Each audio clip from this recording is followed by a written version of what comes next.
Okay, I'd like to welcome everybody to the December 13th meeting of the City of Brentwood Planning and Zoning Commission. If you'll please join me in the Pledge of Allegiance. Pledge allegiance to the flag of the United States of America, to the republic for which it stands, one nation, under God, indivisible, with liberty and justice for all.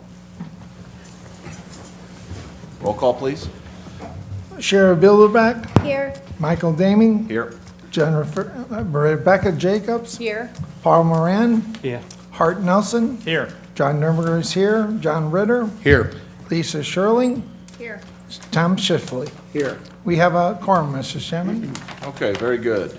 The first item of business on tonight's agenda is a public hearing on the draft comprehensive plan that is currently before the community. So we're glad to have so many people from the community that have made their way out here tonight. We have Mohit from House Hill Levine, who House Hill Levine is the drafters of the comprehensive plan retained by the city to put this together. It's our first comprehensive plan since 2006. So the city is in earnest need of a new comprehensive plan, and this commission and the Comprehensive Plan Advisory Committee have been at work on this comprehensive plan for, nearly a year now Over a year. at this point. So Mohit, would you mind coming up to the podium and introducing yourself and your company and just bringing the residents in particular, but also the commissioners up to speed on where we are on the comp plan? All right, thank you, Chairman. My name is Mohit Maheshwari. I work from House Hill Levine Associates from Chicago. We are an urban planning firm, and we were tasked to do the comprehensive plan update for Brentwood in 2006. So we've been working through the process for almost a year and a half, close to that, and we have delivered the draft plan sometime around October and November. And so we have a comprehensive plan advisory committee that's giving us direction for the plan. So we have a workshop on 29th November where we presented the comprehensive plan, and we got some feedback from the advisory committee that we will be incorporating it into the final plan. And today is a public hearing and also a public open house we had. So based on the comments that I heard and Lisa heard, so we will compile those comments and address that for the final draft that we are planning right now, sometime around mid to third week of January. So that's pretty much a summary. Okay, very good. So as he said, the advisory committee went through this comp plan in detail and identified some issues at the November 29th meeting. Lisa, would you mind just reviewing just briefly and generally those recommendations that the Comprehensive Plan Advisory Committee had come up with and what House Hill Levine proposes to do with those? Sure, that sounds like a good idea. So I also wanted to make mention, the comprehensive plan is actually a document that has probably about 110 pages. It is available on the city's website. It's been uploaded to the city's website, been available for maybe about the past 3 or 4 weeks. So if you are interested in reading from front page to last page, it's there for your review. And like Mohit said, it was delivered to us about the middle of November, and the last work session that we had was on the 29th of November to review with this committee in terms of more of what was the major topics we heard at the various public meetings, and were there any issues still as a commission or as a committee that we needed to figure out. So with that, one of the areas that we talked about still was the Brentwood Boulevard sub-area plan. And maybe I should back up just one moment on that too. Since the chairman had said that the last time we did a plan was in 2006, so it's been 10 years. And when we had a review of the 2006 plan, one of the areas that we felt like needed to be addressed, that there were particular areas here in Brentwood that we needed to really kind of put under the microscope even more. Even though this is a citywide plan, there are just some areas that are very critical to the community, and in order to kind of figure out what the vision is for, we were going to have to kind of address them in more detail. So there were 3 sub-area plans that are part of this plan. One was for Brentwood Boulevard, one is for Hanley Industrial Court, and then the third sub-area plan is Manchester Road. So one of the issues we're still trying to work out on South Brentwood Boulevard is what we heard expressed over and over at all these public meetings was if we want the fabric of Brentwood to change along Brentwood Boulevard, we need to allow probably more land area so people could redevelop into the projects that we would like to see. So on the one hand, we hear about being able to provide additional land along the corridor for commercial purposes. However, the other issue that we heard throughout all of these public meetings was that we wanted to make sure that the neighborhoods were still protected and that we didn't have this commercial encroachment into the neighborhood. So we've been wrestling with that one, throughout the process. So the Brentwood sub-area plan, if you've had a chance to look at it, and it's also on the future land use map, it shows the areas that should be designated for commercial land use. Now, that's not zoning. We are just talking land use at this point. But we talked about having an expansion of that commercial land use to include areas from Brentwood Boulevard to approximately 400 feet off of Brentwood Boulevard. So if you have a chance to look at the map, it shows the areas where we would maybe consider expanding the commercial corridor along Brentwood Boulevard. So that might be something, again, that someone picked up on that they would want to comment on. Some of the other items that we had in the sub-area plan for Hanley Industrial Park, there was actually a proposal from the consultant about putting in a one-way directional loop, a street, that would help with being able to navigate the Hanley Industrial Court, would also provide some additional parking. That one, I guess the committee felt like it was kind of premature to probably put that in the plan. So that was one of the things now for the committee that I wanted to express that will be removed out of the plan. And the other discussion point that we had at that meeting was what else can we do for the neighborhoods in terms of infill housing. That was a very common issue we had at every public meeting was we have Brentwood is such an attractive place to live, and people want to build new homes here, but some of the new homes that are being built on the streets do not seem to kind of still, they are not in the character of the neighborhood or that particular street. So one of the issues we talked about was having an opportunity for neighborhoods to establish neighborhood conservation districts where possibly they would set their own development standards if there was an agreement among a cluster of neighbors or houses that would want to impose maybe some development standards for their neighborhood, that is a mechanism to do it. So that's one of the tools that we're offering. And I think those were probably the three major issues we were still trying to work on from the 29th. So those are some of the things that will be incorporated into the plan after that last work session. Okay. So the plan, just so everyone knows and the commission knows, is that this is not the end. We're not voting on this tonight.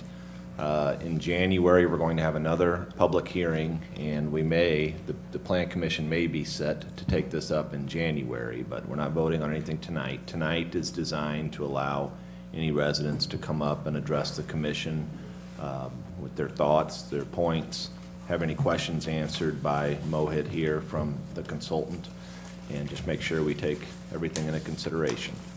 So Mohit, unless you have anything else, we'll open it up to comments from the audience. Sure. Okay.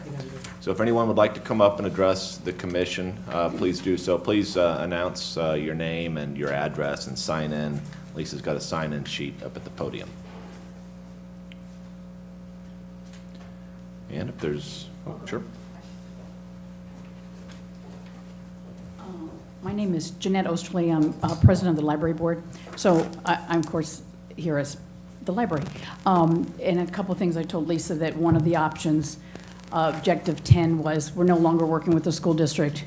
They've, that process of having a shared space in a new elementary school is like almost totally non-existent now. So, and the other thing is that all throughout the plan, they want about a city center, which is great. Library wants to stay here. We need more space.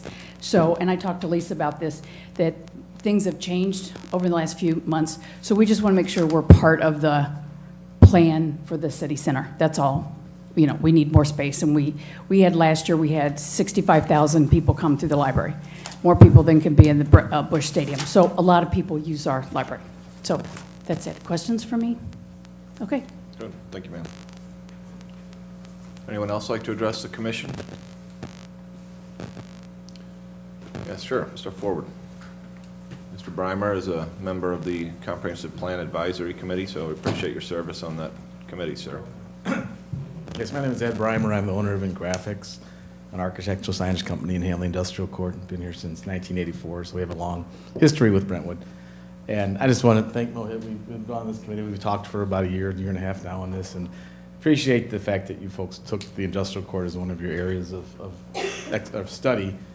We feel like it's an asset to the city. There's a lot of great potential there for the businesses and for a lot of future growth and development. One thing I've noticed living here, working here all these years, although I don't live in Brentwood, is there seems to be a kind of a big disconnect between the residents and the businesses in Hanley Industrial Court. We all go to work and we do our thing over there, but we don't know too many. We're not too engaged with the residential community. And this plan is offering some potential future residential living space in the industrial court area, which soon hopefully will have a different name than industrial. So I just think over time it's something we'd like to work in harmony with the city, with the potential developers or the residents that might want to live there, to kind of find a way we can all work and live together in a nice, happy arrangement. And do appreciate the consideration of the loop road or the deletion of the one-way street. And having worked there and driving there every day of my life, I kind of feel like it's probably a little awkward and a little cumbersome to maneuver that long of a journey with only one-way traffic. And the Industrial Court Association, which I'm a part of, was strongly against the plan, and I think that they took it under consideration, and we appreciate, considering, but then letting it be a two-way street as it's always been. And we just look forward to many future years of working together with the city. The Industrial Association is against the loop road, but supportive of the The plan. plan, definitely in general. The plan, we talked with Lisa, we had a meeting, a couple of us the other day, and we totally embrace it and look forward to working with you guys to implement it as the time goes on, with just that one. It was a major change to the plan, but we feel like leaving things as is. A lot of it has to do with the large truck traffic that still maneuvers through there, and the police department has to go the long way around every time they have to, deal with an emergency situation, things like that. So you see, it does work. It's not terrible the way it is now, but we can always stand for improvement. Good. Okay, Thank you for your comments.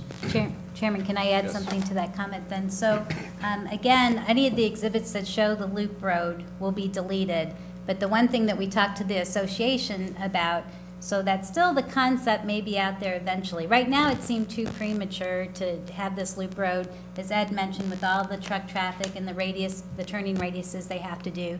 But at some point, when the conversion continues to go from more in not even industrial, I hate to say, but storage and warehousing, to more of this maybe more mixed use, that would start to make sense to maybe at least consider that concept again, or maybe in part. So there is going to be one reference yet in the comp plan about the loop road, but all of the, again, indications of having the loop road as part of the exhibits and that this might be in the 5-year realm of things has been removed. So that's how we dealt with it, if that's still good with the commission. Question, Lisa. I think there was some commentary about potentially renaming the road. Is that still under consideration? Yes, so, Ed, do you want to talk about it? If not, I'll be more than happy to, so. So our group has been trying to figure out, been in this thing since the 90s, and I can look back at the Can you go ahead and get up at the, thanks, Ed. Honestly, from the 1990s, we've been talking about changing the name of the court, because industrial is a bit of a misnomer, to especially the uses that are in this area now. And also the streets, because when the White family first developed this all those years ago, everything was Hanley Industrial Court, regardless of how many different streets are in there. It's all the same street name. And the numbering system is totally wacky, and there's no real clear way for people to navigate and wayfind through the court. So we've tried for years to come up with some plan to either rename the streets or rename the court, or both. And we're kind of under the conclusion that we came up with a name that we thought was Hanley Business Park was a good general term that works. Our association's behind that. Lisa kind of widened the view a little bit, saying, well, maybe consider some other things. If it's going to be other uses down the road, don't necessarily limit yourself to the word business, which was very well taken. But our thought is we don't want to leave the street name Hanley Industrial and just rebrand the neighborhood something else, because that just becomes a conflict. But we got a little pushback from some of the business owners in the court who don't want to change their name due to costs and associated with printing and internet exposure and everything else. So we're working through kind of on a case-by-case basis with some of the landowners. But as an association, we're totally in favor of the name change and the street name change. And possibly even have multiple street names in there, or maybe even new numbers and new names to really make it functional. Well, if this was developed by one developer from scratch today, this never would have happened. You know, this is just or an area that's been patched and added and modified over the years, and it's just kind of a bit of chaos, and it's been that way since the early 60s when it was developed. But we do want to change it, and that's discussed in the plan. Thank you. Okay. Very good. Anyone else? Yes, sir.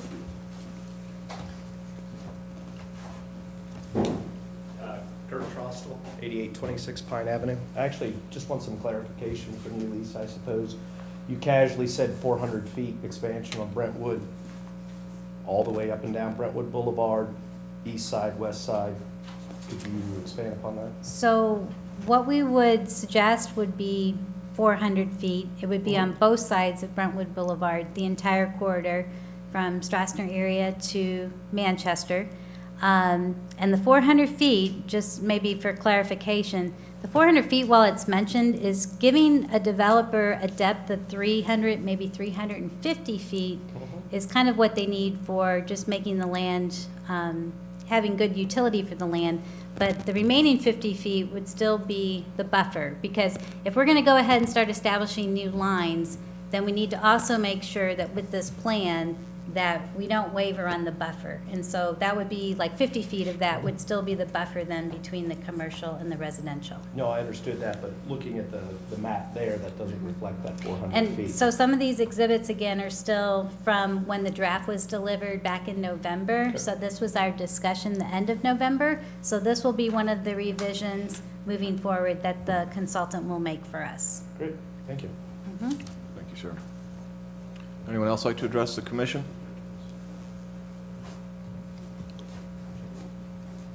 Ms. Smith also is a member of the CPAC Commission, so I Right, appreciate your right. service on that. Just, I wanted to clarify, so we are going to put in the plan the 400 feet from Brentwood Boulevard? Because I know we talked about it at the last plan, I didn't know where that stood. So it seemed like it was the majority of the working group, the P and Z members along with the committee that was recommending that, yes. Okay, well, I just want to be on record that I did not recommend that, and that I am, I guess was part of that committee as a resident, and as a resident, I am not in favor of that. And I think I asked to understand the percentage of rental properties that were in that 400 feet. Is that possible to get that as some supporting information to understand kind of like the makeup of what that community looks like? Sure, so within that, just the 400 feet, yeah, I think we can come up with that. I have not done that since the 29th. Okay, well, I know but this we not too can- long ago, but. Yeah. And then the other thing is, I know we were, I guess, if I'm understanding correctly, thinking that the development would actually happen within the 300 feet, and then, we'd have this good buffer. But just wanted to remind the commission that, we do have opportunities for developers to get that setback adjusted, and we have a development, I believe, that just went in that has a 5-foot setback between residential and commercial, so we don't always abide by that. So again, I think, increasing that quarter does encroach back into the neighborhoods, and I don't know that we have a good track record of not maintaining our buffers. Thank you. And I do recall that from the last meeting that someone was going to put together enhanced maps that will reflect that 400 feet in greater detail. So we would like to see that if someone, and you're working on that? Yes. Okay, thank you, sir. Yes, Ms. Bilderback. Thank you, Mr. Chairman. I just dropped something. Anyway, a little bit TMI, but I was a victim of a crime and I'm still struggling with it, so I missed our last meeting of the advisory committee, which I'm a part of, so I wasn't able to attend the meeting on November 29th. Ms. Smith, I have a question for you, if you would, please.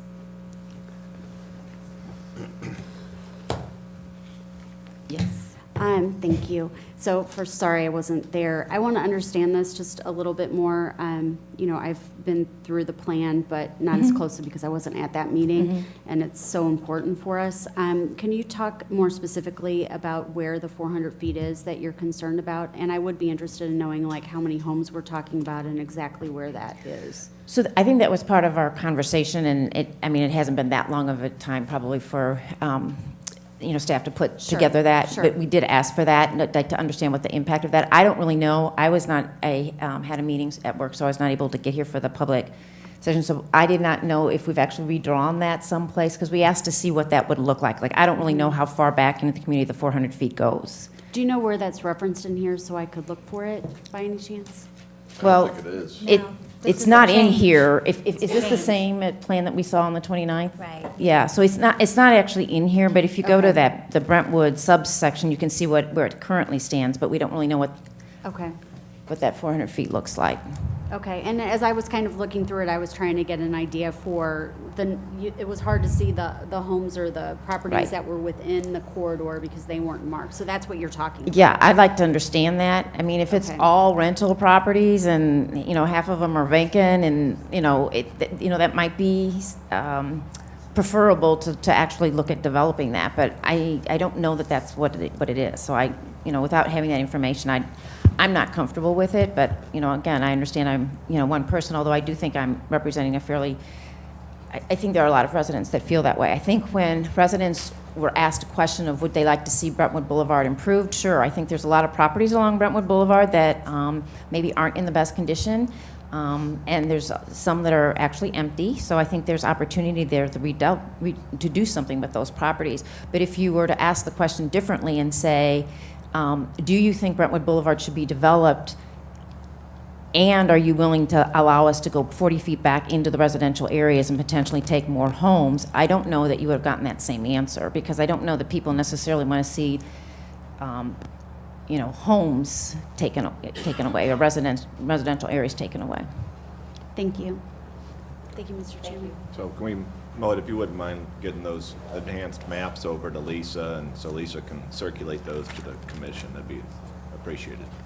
Yeah, I would also like to add something. So what we will do is we will look at the area, and also we will see maybe from 300 to 400 feet, not exactly 400 feet, and see what rationally what would work best for Brentwood, because there is no rule of thumb to have certain area. It all depends on what kind of users going there. So it will be a little bit widened corridor. May not exactly be 400 feet, but we will give you a couple of options to look at it, so you can make a wise decision. Good. Take a Well, look. we would look for your expert Okay. advice and conclusions on what you think the best parameters would be on that road as well. Okay, thank you. Good, thank you. Anybody else in the audience that would like to address the commission? Any commissioners would like to say anything on the plan? Yes, Ms. Bilderbeck. I would. Well, this is an exciting process, and I was not a big fan. I was actually on the commission the last time the comp plan was done. I wasn't a big fan of it. So I think this whole thing is much better than the process that we went through the last time, and there's a lot more community involvement, and I feel like a lot more commission involvement, and I'm really excited about that. One of the things I wanted to mention is when I look at the residential land use objectives, that I have some concerns with several of those, and I think from the premise of the idea that some of them conflict with each other is part of the problem. We say we want to get more families here and all of that, and we talk about the importance of, diverse housing types to attract additional families, professionals, and seniors, yet in the type B single-family residential, we're talking about taking it down to a total of 40% coverage. I also am curious, and maybe it was addressed at the meeting that I unfortunately couldn't make, what communities we're comparing ourselves to, and what the comparable lot sizes are for those communities, and what the comparable neighboring homes are for those communities that they had historically. Because what I see happening with a lot of these things is we're going to put so many restrictions on here that you aren't going to get the quality building that you want. I saw this happen when I first got on the commission, and in fact, it was why the then mayor put me on the commission, is because I testified on an issue relating to the then Fraser School property, and there was discussion of changing the zoning, which ultimately was done, and I know we have houses that were built there, but we also lost a high-quality developer in that process of doing that, and I think we also lost a potential opportunity there. So a lot of these things are putting up a lot more hoops, and you have to understand that it's not developers who pay for this, it's the people that buy the houses that pay for it, and it's the community that pays for it if no one can afford as a family. And I'm not talking about even I'm not talking about low-income housing, I'm not talking about affordable housing, I'm talking about reasonably priced housing for any income category, including higher income. That a lot of these things, though I understand someone's desire to say, oh, well, we want to have separate design standards for all of these different neighborhoods and set up all these mechanisms to do that, and there's like 4 different things in here that ties into these issues, like creating neighborhood associations, design guidelines for infill housing, design guidelines for the expansion of existing homes. You know, we had put in the Architectural Review Board originally, which I was opposed to at the time, and we had put that in, and that was supposed to take care of these problems. And I know there's been a few people that haven't been happy with it, but I think that the process has been, you know, working pretty well. But a lot of this would then refer some of those decisions to the Architectural Review Board that some folks in the community have complained to some people in the city about. As far as how it functions. So I see us putting half of these goals for residential land use objectives, in my mind, would unnecessarily further ratchet up the price of housing, make some of the areas so exclusive that other people couldn't move into them. And also by doing that, I would say that some of that could also raise your taxes. But however, I would say that, you know, you're not going to get the infill, you're not going to get these new families that we keep talking about that we want to attract. We're not going to have the houses with, you know, 2 bathrooms and 3 or 4 bedrooms that people can actually afford to buy, and they can choose to go elsewhere. I mean, they don't have to be in Brentwood.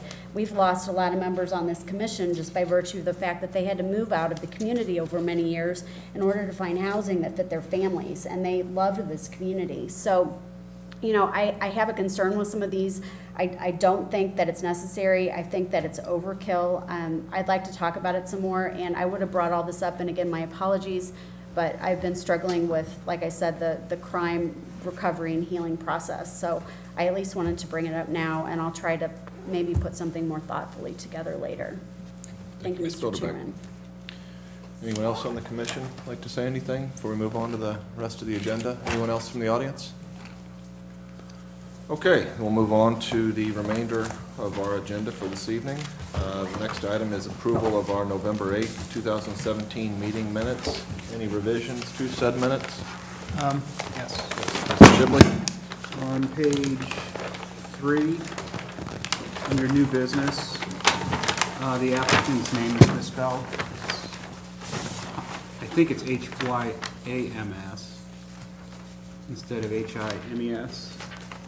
And then on page 5, the motion was seconded, and I was the one that seconded the motion. At the bottom, second paragraph from the bottom, page 5. I see. All right, thank you. Thanks. Any other revisions? Any objection to the minutes being passed as amended? Seeing none, they're passed by acclamation. Any old business this evening? Under new business, the first item under new business is an application for subdivision review for Oren subdivision, a 2-lot, single-family residential development at 2629 High School Drive. Is the applicant here? Chairman, if you can. Oh, Ms. Jacobs? I'd like to recuse myself from the voting on this project as I'm working on the project. Duly noted. Thank you, Ms. Jacobs. Is the applicant here? Will you please step forward, sir, and introduce yourself and your request?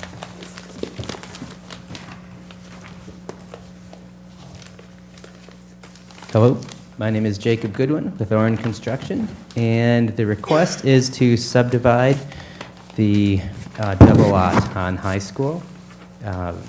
We would currently, right now it's 100 foot wide by 200 and change on the south side of the lot and 200 and change on the north side of the lot. And our request is to subdivide into 2 separate lots and build 2 homes, 1 home on each lot. Okay, and the commission, please be reminded that this is a ministerial act. If the application fits the lot depth and lot requirements, there's really very little discretion on the part of the commission as far as a subdivision request is concerned. But subject to that, are there any questions or comments? Any member of the audience that would like to address the commission on this application? Seeing no people that would like to address the commission, the chair will entertain a motion. Motion to Yes, Ms. approve? Kirkmeyer?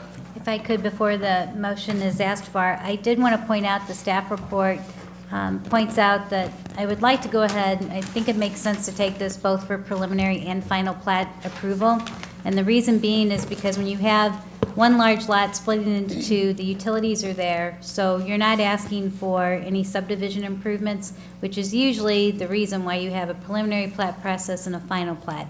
So if there are no objections among the commission, I just wanted to note that we would ask for both this plat to serve as a preliminary and final plat review and be forwarded to the Board of Aldermen. Okay. Motion to approve the application for preliminary and the final plat. Second. Okay, motion by Mr. Nelson, second by Ms. Bilderbeck. Any further discussion? Roll call, please. Sherry Bilderback, Yes. Mike Favazza, Yes. Rebecca Jacobs. Oh, she recused himself. Paul Moran, Yes. Art Nelson, Yes. John Number is yes. John Ritter, Yes. Lisa Shirley, Yes. Tom Shiffey, Yes. Mark Favazza. That motion passes, Mr. Chairman. Okay, thank you, Mr. Nurnberger. Thank you, Mr. Goodwin. Thank you. Ms. Kirkmeyer will walk you through the next step. Okay, we have 2 other items under new business that are related. The first is an application for rezoning from UD to PD for the property at 8071 and 8075 Manchester Road. And the second item is a conditional use permit to allow the Blue Iguana Car Wash to operate at 8071 and 8075 Manchester Road. First, is there any objection to taking these matters together this evening? Seeing none, we'll proceed accordingly. Is the applicant here from Blue Iguana? Yes, sir. Great. Will you please step forward, sir, and introduce yourself and your application and request?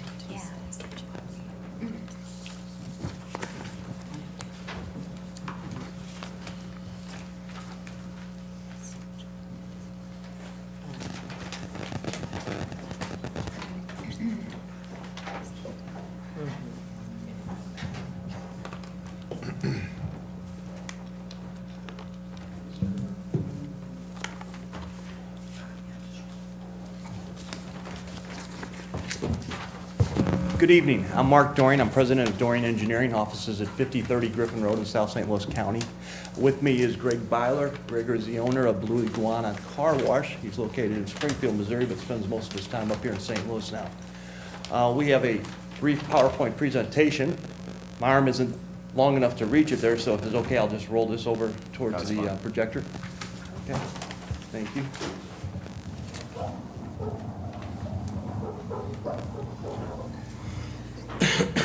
Rick, is that a problem for your camera? No. Oops, sorry. Let's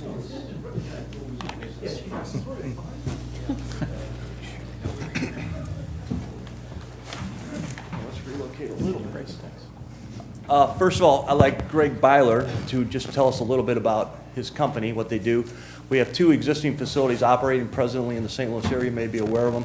We have the first one we opened up in Bridgeton, which is at I-70 in the St. Charles Rock Road. You notice it when you drive by I-70. And the other one's at Page, just west of I-170. So with that, I'd like Mr. Byler to tell you about his business. Thank you very much. Greg Byler, Blue Iguana Car Wash, 1640 East Sunshine, Springfield, Missouri. Thank you for the opportunity to present this to you this evening, and I think what you'll see is a fairly well planned out situation. This is our full-time job. We don't have anything else. This is all we do. And we've been in the St. Louis market since 13, I guess, at this point. And we're about ready to open up another one over on Kings Highway, South Kings Highway, and we have the 2 previous mentioned in Bridgeton as well as Page. The facility operates, it's a obviously, it's a professional run car wash. We have attendants there at every open moment of the day, and there's no, it's not left open in the evenings, and there's, which is oftentimes a question with folks, and I certainly understand that. So there's, we lock it, gate it, nobody's on there during any other hours of the day. Typically, we would have 10 people, 12 people on staff, not all at once, but this is an exterior facility, and with, you'll see the layout we have here, and I think that's about it. I'm glad to answer any questions, and I think we have a fairly thorough presentation for you. All right. Great, Thank you. you'll move to the presentation then? Sneak in here a little bit and see if I can reach us. Okay, we'd like to start just a little information about the immediate area. Here's an aerial photograph of the area, Manchester Road, South Hanley Road.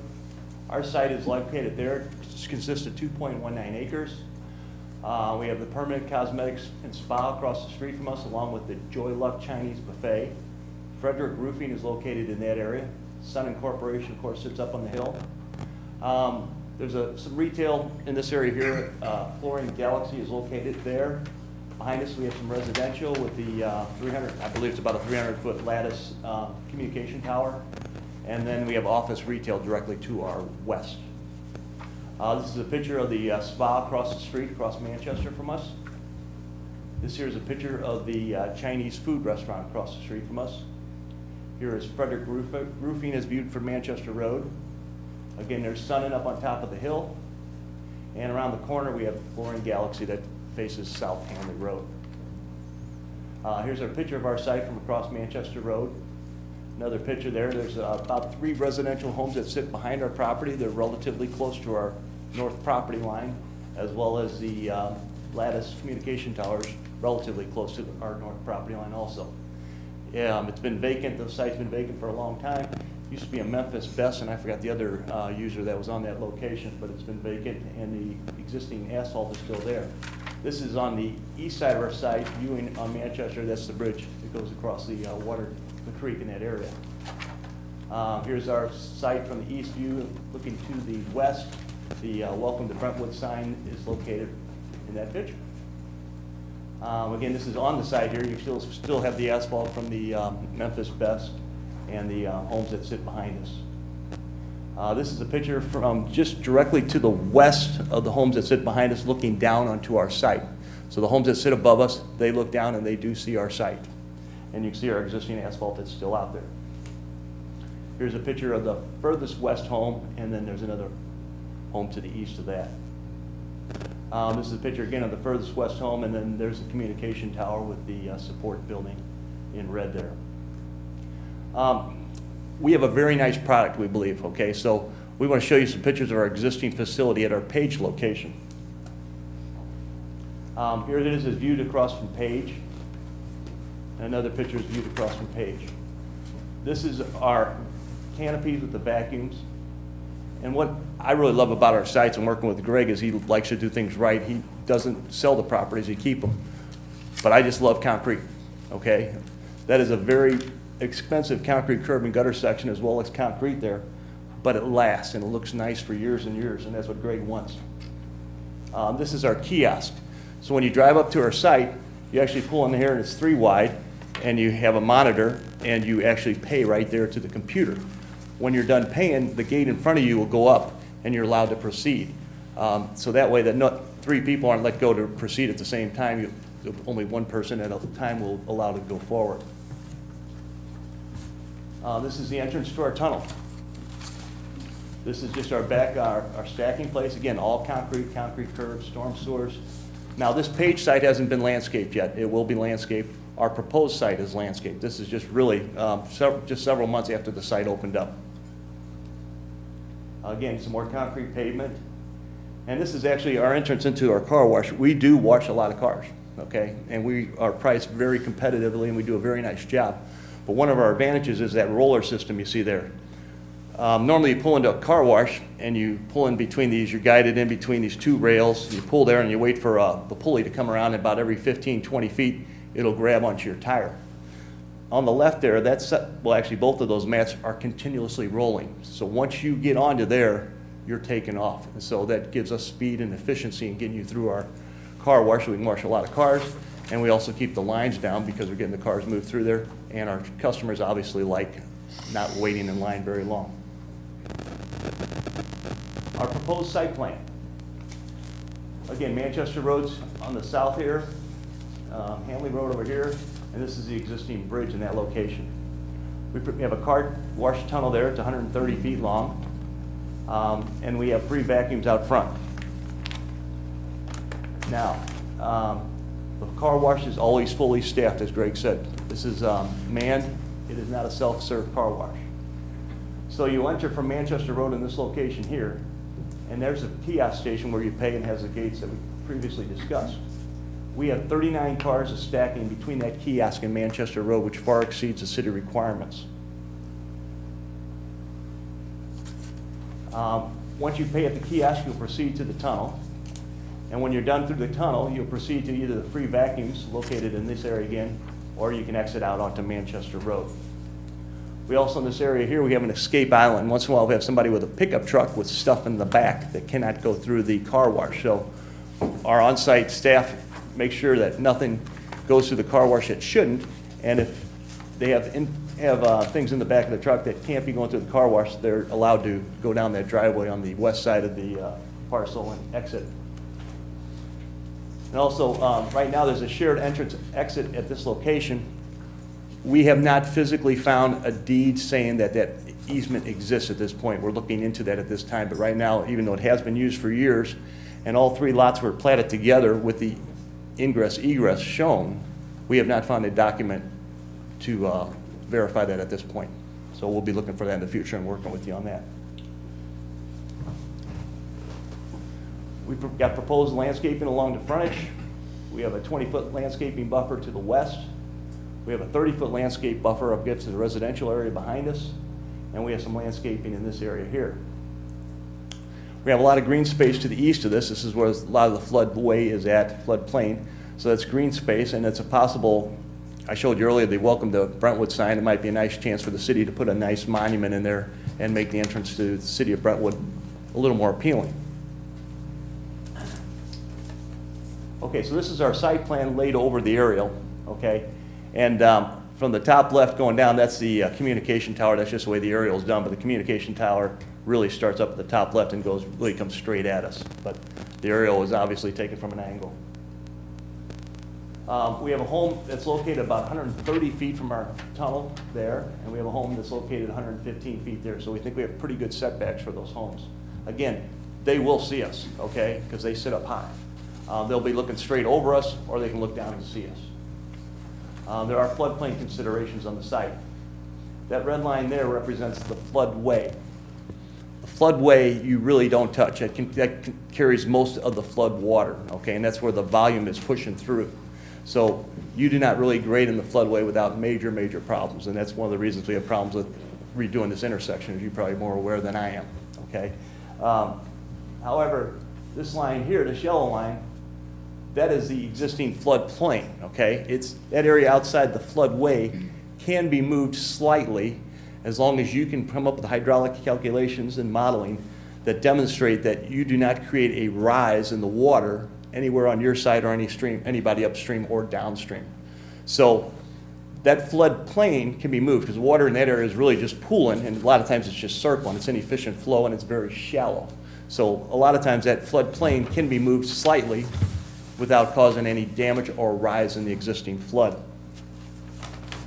So with our preliminary calculations, and this will have to be verified with a flood study, okay, we believe that we can move the floodplain to about that purple line and get all our structures out of the floodplain without causing any hazardous or additional flooding in the area. Noise, car washes. Neighbors are concerned with noise, so we like to hit it head on. We have very modern vacuums, okay? And I invite you to go to our site on Page and our site on the Rock Road. Extremely quiet, okay? You'll be surprised. They're very, very nice, okay? So, but what we do here is we actually do a sound study to make people aware of what's going on. So we go back to our high school books here. Sound is measured in decibels. 50 decibel is considered a quiet office or refrigerator. 60 is a normal conversation or an air conditioner, okay? Most time when you're outside in any urban area, you're gonna hit between 50 and 60 decibels, okay? So, again, our real concern here, and I'm sure our neighbors' real concern, is how much noise they're gonna get at those two locations, and that's a very valid discussion. So, what we do, instead of doing calculations in some computer, okay, we actually went out to our page site and actually measured our equipment with our exact building that's gonna be on this site to see what the noise levels were at 115 feet and 130 feet, similar to those two houses that are behind us, okay? Now, keep in mind at our page site, we have no landscaping yet when we did this study. So, and our proposed plan has landscaping, and also the page site is at the same level as the car wash. As you get above it, the noise is gonna be a little bit less too. So, we, again, this is our existing page site, and there's the car wash tunnel, and they exit the car wash there, and you got the canopies and vacuums out front. Now, this is just flipped, okay? I probably should have flipped the slide around, but it's flipped from what we're proposing here on Manchester Road. So we took a reading at 115 feet behind our building there, and we took some readings at 130 feet behind our building there, which emulates the proposed situation that we have on Manchester Road. So 150 feet from the tunnel, again, no landscaping, we took a reading of 53.5 decibels, 55 decibels, okay? Again, that 50 to 60 is what you normally expect to have outside anyway. That is with our blowers at the end of the tunnel on, okay? At 130 feet from the tunnel, with no landscaping, we took readings, it's hard to see that one, 53.8 decibels and 53.2 decibels. We took several readings in there, but they all ranged in about that area. So our average of those four readings that we just laid out there is 54 decibels. Again, 50 is a quiet office, 60 is a normal conversation. I'm probably screaming a little higher than the 60. So this morning at 11 a.m., because I've been busy this week, I got out there and took the decibels on the site, okay? We took decibel readings right up against Manchester Road, and we took a decibel reading right here at that location number 2, okay? On Manchester Road, we got readings of 74.5 decibels, 67.5 decibels. We're right on the pavement. When the cars come by, you're hitting 70 decibels plus, okay?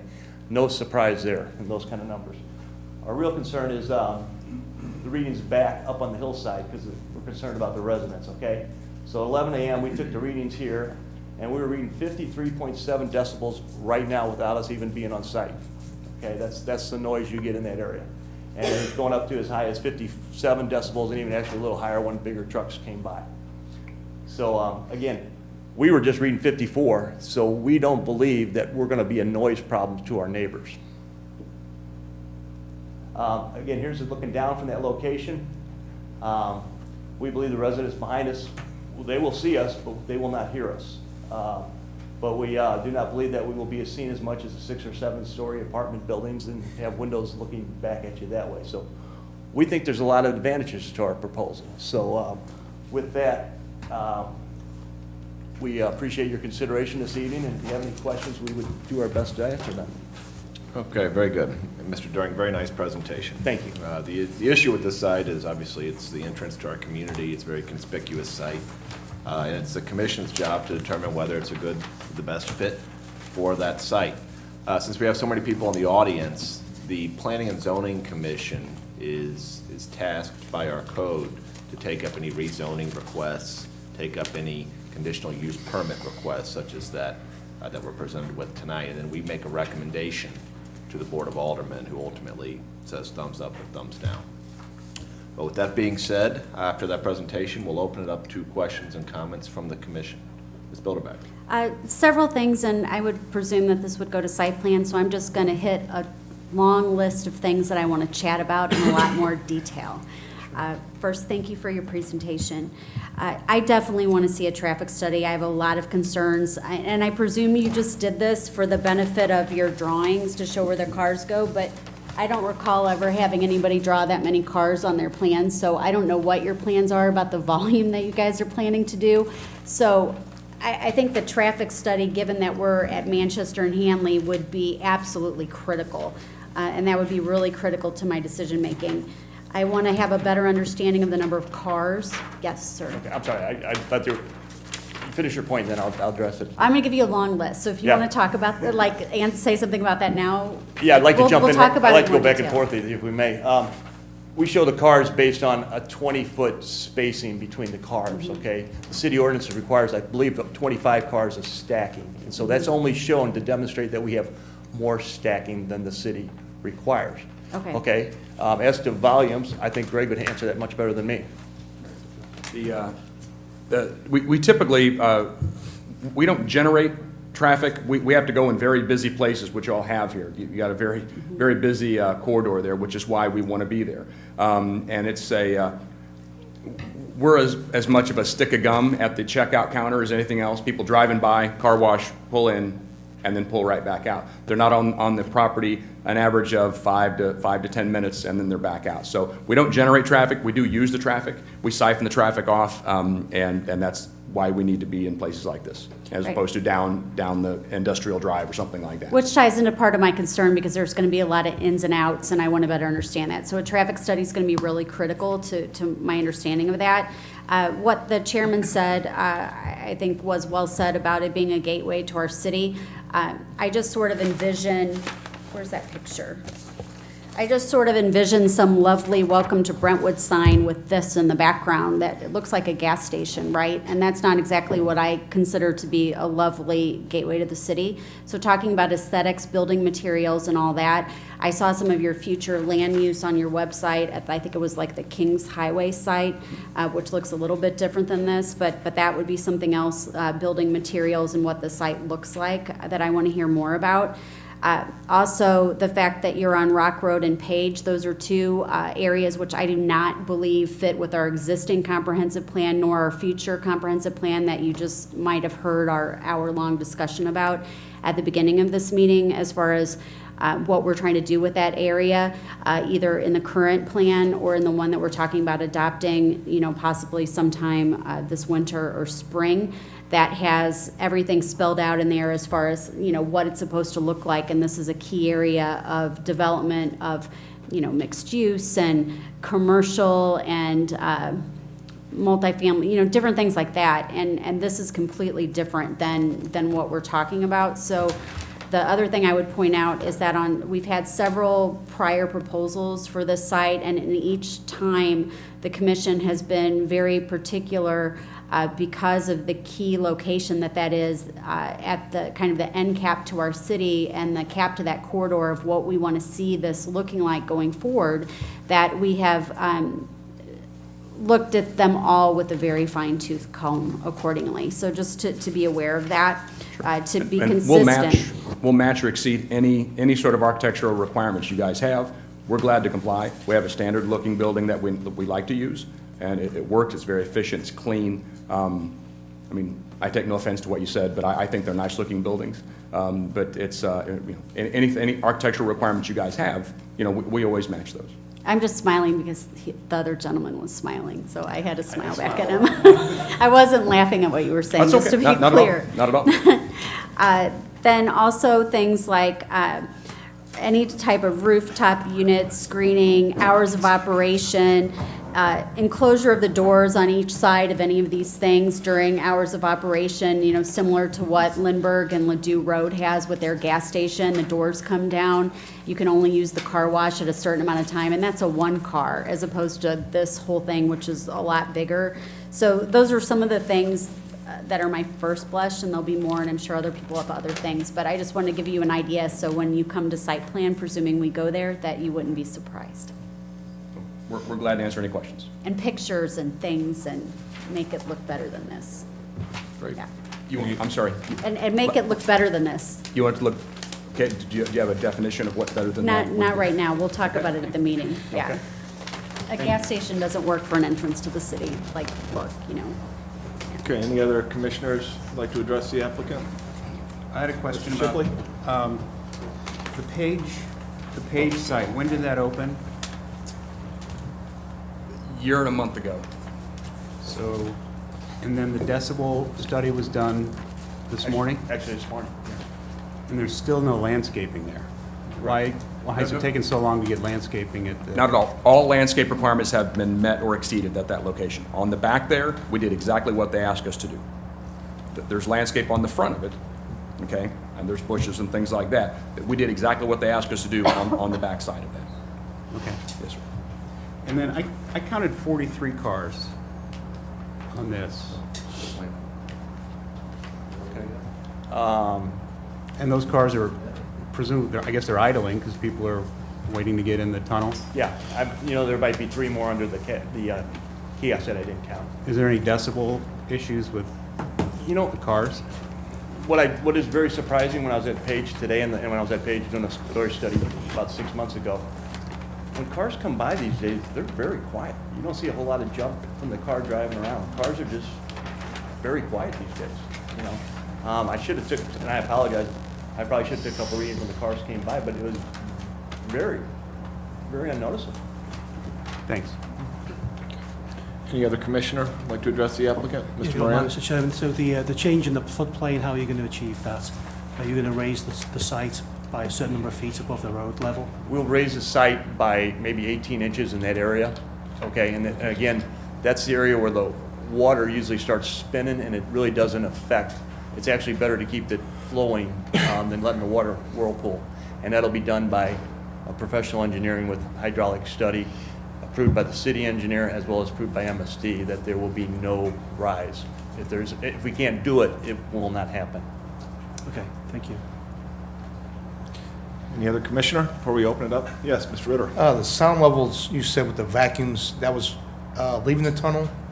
What about the vacuums that are the free vacuums? Good question. And the loud noise of that? The free vacuums up front are extremely quiet. We have, they're ran, you can barely hear them when you're next to them, but they're ran by a vacuum at every 7 stalls has its own vacuum, okay, and that's an enclosed area. So very quiet in the front. And those are so far away from the residents in the back and so close to the road noise up front, you don't notice them at all. And like I said, I'll encourage you to go to our sites and see that for yourself, really, okay? So, but I did pass over that because it is a very minor issue. But the most of our noise actually comes out the end of the tunnel with the blowers. That's where our noise comes from. You good, Mr. Ritter? Yes. Anyone in the audience like to address the commission on this? Please step forward, sir, and state your name and your address. Brad Schneider. Please enter the microphone. Brad Schneider, 8002 Fawn.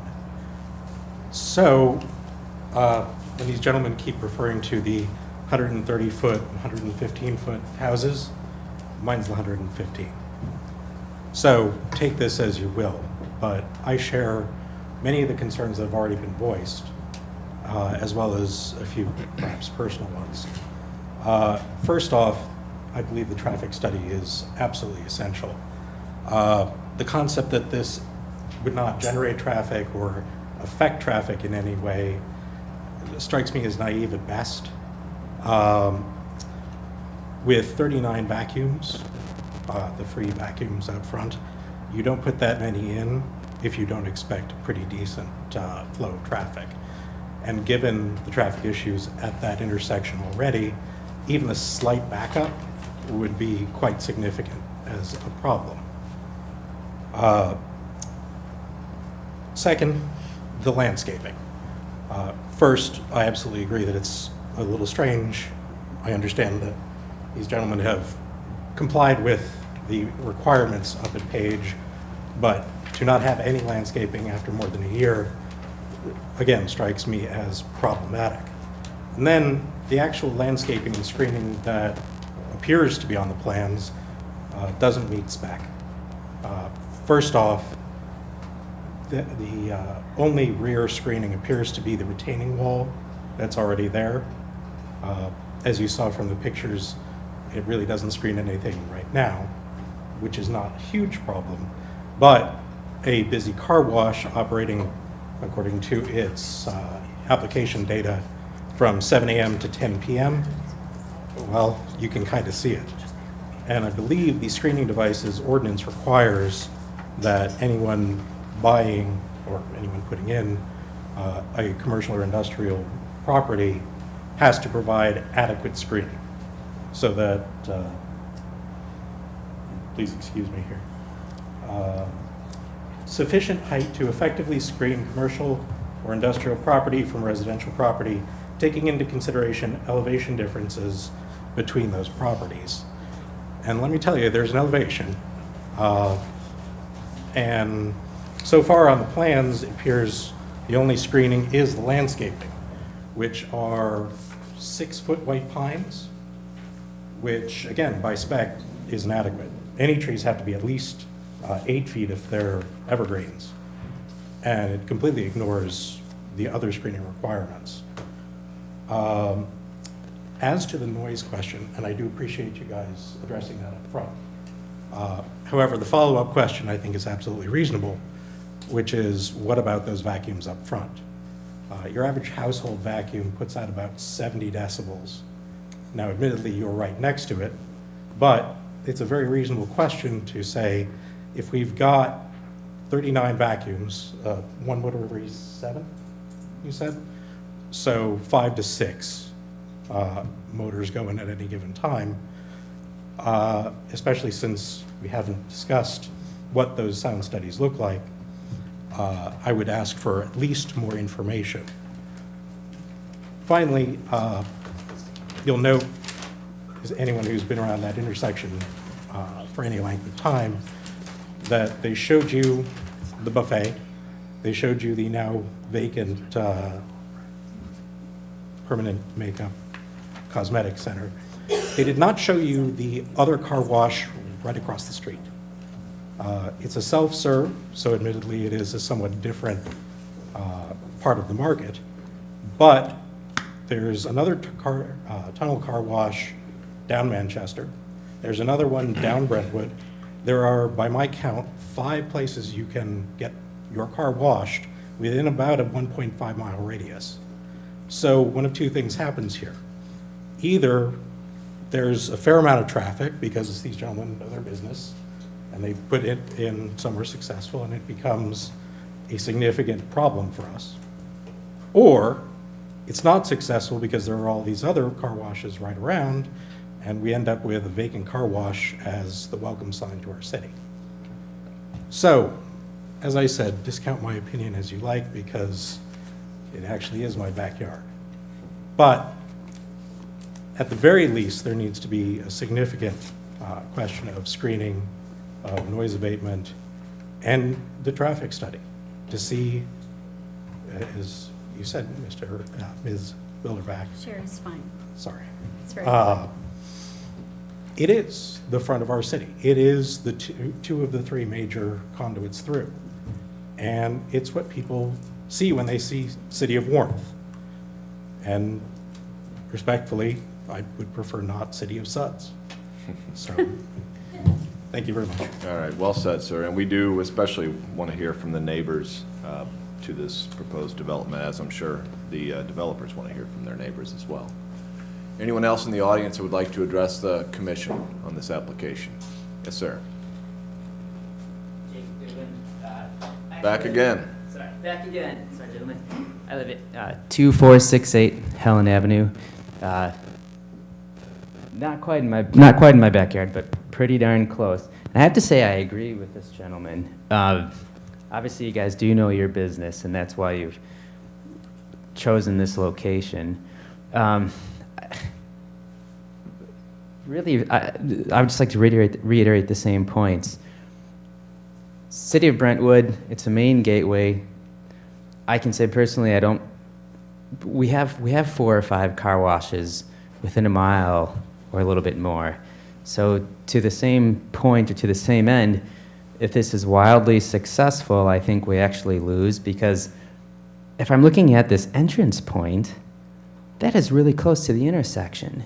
And we have several other intersections or areas in Brentwood where we have a lot of backup and a lot of issues already. And this street is already packed to the gills whenever you're at that intersection. We have people coming from north, south, east, west. It is always packed, and it's always backed up. And so that presents a problem for residents, including myself, trying to get on to Manchester or trying to get off of our other streets. So if it's successful, it presents an issue for us, I think aesthetically and traffic, which a traffic study can probably verify for us. I think also if it's not successful, this gentleman is correct. Then we're stuck with a site that is unsuccessful, the business shuts down, and now we have the added dilemma and expense and cost of trying to get someone to come in and spend the money to do away with all of that infrastructure so that we can get mixed-use retail and residential or multifamily in. Certainly, if it was successful, it could bring tax dollars to us. But there are so many other retail and multifamily entities that can bring tax dollars to us and could be much longer lasting. I personally wouldn't like to have another car wash just down the street. That's it. Thank you, Mr. Goodman. Anyone else from the audience? Yes, Ms. Gilchrist, step forward.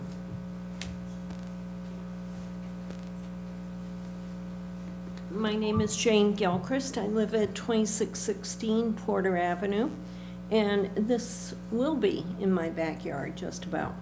I am not happy that this proposal has come forward. I do not think that we need another car wash. I don't think this is a good entrance into the city of Brentwood, and I am totally opposed to it. So, thank you. Thank you, ma'am. Oh, Thank you. sorry. Anyone else in the audience? Okay, commissioners, what's the, Mr. Nurnberger, go ahead. I just had a question about the change of duty. What is the reason that they're needing that change? Okay, so the property is currently zoned urban development UD from the last proposal that was before the commission. And with the car wash facility, it is permissible in the plan development as a conditional use permit. So they would have to rezone the property from urban development to plan development. And then the second application was to apply for the CUP for the car wash facility. So we changed the zoning from the last development to DUD. What was it before? Sure, no, that's a good question. So when the commission reviewed the project the last time for the Metro Apartments, it already was zoned plan development. And then that developer requested the rezoning from plan development to UD urban development. So it is now asking to revert back. Not in favor of that at all. Just that concept of changing zoning for each one of the sites or whatever. It's just, I was not in favor. I voted against changing it to UD, and I really think that needs to be addressed at long length about why we need to do that. So, thank you. Ms. Bilderback? Thank you, Mr. Chairman. I think that Mr. Nurnberger makes a great point. We went through this, and that's part of what I was getting at really briefly about this prior development proposals and what we had required and that sort of thing. Because we changed the zoning. And we did this after this huge amount of discussion. And it ties into what we're doing with the new comprehensive plan that we're working on. This is the east area, sub-area plan that's proposed that we're going towards. But even the existing one, I don't see it being consistent with that. So we actually changed the zoning to UD. UD is consistent with our current comp plan. It's consistent with our future comp plan that we're talking about and that we've had all the citizen input on for over a year. And to do something that is completely going backwards from where we just went, and like we took it from one thing and then we rezoned it to UD after this massive conversation about it, and then we have a proposal to change it to something else again. That is not consistent with what we're talking about going to here as far as possible future land use plans. It just doesn't make any sense to me, fundamentally. Any other comments, questions from commissioners? If I could comment Sure, on some of Mr. During. the citizens' comments. First one, if there's a home behind this commercial site, which there is, okay, and it sits up 35 feet above the site, and it's only 40 feet behind the site because of retaining walls and such, I don't know how any use adequately screens from that existing house that sits up that high. You'd need to maybe build a 25-foot wall or whatever. So I understand that they're concerned, but by the same token, whatever use, I don't know how you screen it, okay? As for being the entrance to the city, like Greg said, Greg will make every effort he can to make this look extremely nice. He's very good to work with. Maybe it doesn't fit into your plans, but we're asking for an opportunity to be considered, and we'd like to go on, and we think it's worth that time for us to have that discussion if yous do, okay? If you don't think it's worth us having that time, you know, that's the way it is too. But we thought we'd bring our plan in front of you, and we appreciate your time and courtesy too. Thank you. Yeah, certainly. And regardless, we appreciate your time and your presentation. But if there's no further comment, the chair will entertain a motion. We've got a few options. One would be to recommend approval. One would be to recommend disapproval. And one would be to table the matter to site plan. Ms. Bilderbeck? I have a question, just a procedural question. As far as stating a motion, can you state a motion to recommend disapproval of a proposal? Yes. So you can? Yes. Mr. Chairman, I make a motion to recommend disapproval of the two proposals that we have in front of us related to the proposed Blue Iguana Car Wash. Second. Okay. There's a motion and a second to recommend disapproval of the two items, one being the request for rezoning and the second being the request for conditional use permit. Is there further discussion on the pending motion? Can I just ask Ms. Bilderbeck if you don't think there's anything to be gained from any additional data that could be brought forward from a site review? I think that's a really great question, and I've just been sitting here thinking about it and spending a lot of time with this document and rereading the various, things where we consider.